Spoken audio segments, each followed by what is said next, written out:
Hello guys, या मग गरम गरम वडापाव खायला.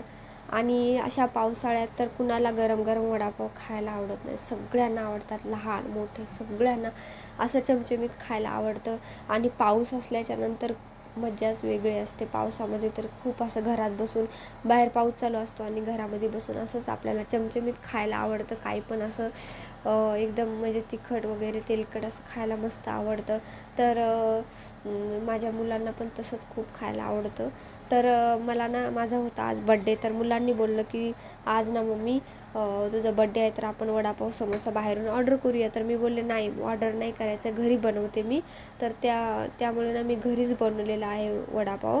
तर आणि बाहेर घरचं खाण्याची ना मजाच वेगळी असते. मन मोकळेपणाने पोट भरून खाता येतं. आणि बाहेरचं ना थोडं कमीच असतं, कमी म्हणजे थोडंच भेटतं आणि खायला पण मनमोकळेपणाने खाऊ वाटत नाही. आता पाऊस पण बाहेर चालू आहे, त्यामुळे मी घरी बनवून, आणि घरची बघू शकता तुम्ही, घरी आपण किती किती पण खाऊ शकतो आणि मनमोकळेपणाने खाऊ शकतो आणि मजाच वेगळी असते घरची. तर बघू शकता असे गरम गरम वडापाव बनवलेले आहेत. बघू शकता चटणी पण बनवलेली आहे.